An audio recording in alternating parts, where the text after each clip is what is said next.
فرمائے اور آپ سب کو اپنی حفاظت خاص میں رکھے۔ حدیث پاک جو کہ رمضان کے خالصتاً رمضان کے متعلق ہے، ایک حدیث آپ کو سنائی جاتی ہے اور ایک ہی حدیث کو آپ کو بتایا جاتا ہے۔ اللہ تعالیٰ ہمیں کہنے سننے سے زیادہ عمل کی توفیق عطا فرمائے، آمین ثم آمین۔ اچھا، ایسا ہے کہ کعب بن عجرہ رضی اللہ تعالیٰ عنہ فرماتے ہیں، اب یہاں پہ میں نے آپ کو بتایا تھا کہ تقریباً تمام کے تمام بات بتا چکی ہوں کہ کعب بن عجرہ رضی اللہ عنہ فرماتے ہیں کہ ایک مرتبہ نبی اکرم صلی اللہ علیہ وسلم نے ارشاد فرمایا کہ ممبر کے قریب ہو جاؤ، ممبر کے قریب ہو جاؤ، ممبر کے قریب ہو جاؤ۔ ہم لوگ حاضر ہو گئے۔ جب حضور پاک صلی اللہ علیہ وسلم نے ممبر کے پہلے درجے پر قدم مبارک رکھا تو فرمایا آمین۔ جب دوسرے پر قدم رکھا تو پھر فرمایا آمین۔ جب تیسرے ممبر کے تیسرے درجے پر قدم رکھا، یعنی تیسری سیڑھی پہ قدم رکھا، تو آپ نے فرمایا آمین۔ تو پھر جب آپ خطبے سے فارغ ہو کے نیچے اترے تو ہم نے عرض کیا، ہم نے آج آپ سے ممبر پر چڑھتے ہوئے ایسی بات سنی جو پہلے کبھی نہیں سنی تھی۔ آپ نے ارشاد فرمایا، اس وقت جبریل علیہ السلام میرے سامنے آئے تھے اور جب پہلے درجے پر میں نے قدم رکھا تو انہوں نے کہا، ہلاک ہو وہ شخص جس نے رمضان مبارک کا مبارک مہینہ پایا پھر بھی اس کی مغفرت نہیں ہوئی۔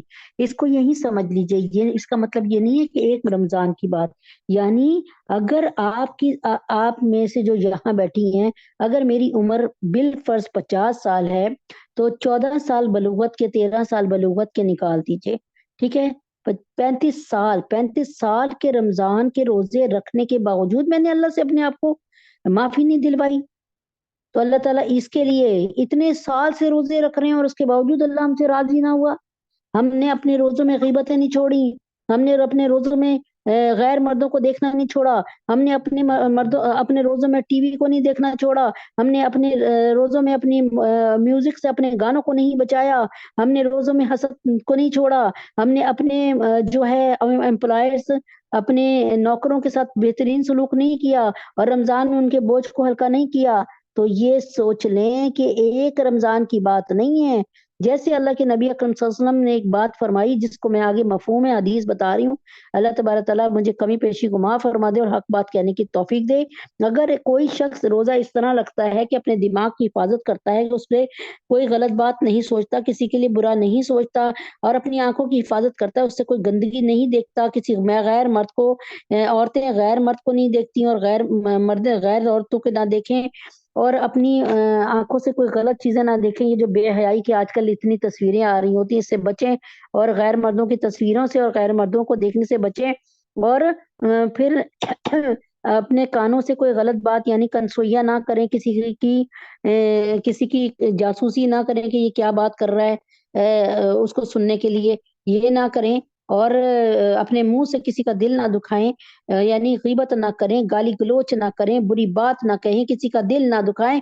تو یاد رکھیں اور اپنے ہاتھوں سے کسی کو تکلیف نہ پہنچائیں، کسی کو تپڑ نہ ماریں، کسی کے لیے برا نہ کریں، اپنے پیروں کو اپنے گھر تک محدود رکھیں، یعنی ایسی جگہ جانا جہاں بازار میں جانا بلا مقصد، بازاروں میں میک اپ کر کے گھومنا، اپنے وقت کو بھی ضائع کرنا اور اللہ کو بھی ناراض کرنا، اگر ان سب باتوں سے کسی نے اپنے آپ کو بچا لیا الحمدللہ، تو یاد بچانے کا صلہ اور بدلہ پورے 11 مہینے اللہ تعالیٰ آپ کے ایمان کی، آپ کے دل کی، آپ کے دماغ کی، آپ کی کردار کی، آپ کے ہاتھوں کی، پیروں کی حفاظت فرمائے گا، اس سے کوئی غلط کام ہونے نہیں دے گا۔ ایک بہت بڑا پوائنٹ ہے جسے لوگ ڈسکس ہی نہیں کرتے۔ اچھا، تو فرمایا کہ میں نے کہا آمین، اور نبی پاک صلی اللہ علیہ وسلم کیا کہہ رہے ہیں؟ ہلاک، جو جبریل امین نے فرمایا ہلاک ہو وہ جس نے رمضان کو پایا اور پھر اس کی مغفرت نہ ہوئی۔ تو نبی پاک صلی اللہ علیہ وسلم نے فرمایا آمین، یعنی نبی پاک صلی اللہ علیہ وسلم نے بھی اس بات کی تلخی کو اور اہمیت کو محسوس کر لیا۔ پھر جب میں دوسرے درجے پر چڑھا تو انہوں نے کہا کہ ہلاک ہو وہ شخص جس کے سامنے آپ کا ذکر مبارک ہو اور وہ درود نہ بھیجے، کیونکہ ان اللہ و ملائکۃ یصلون علی النبی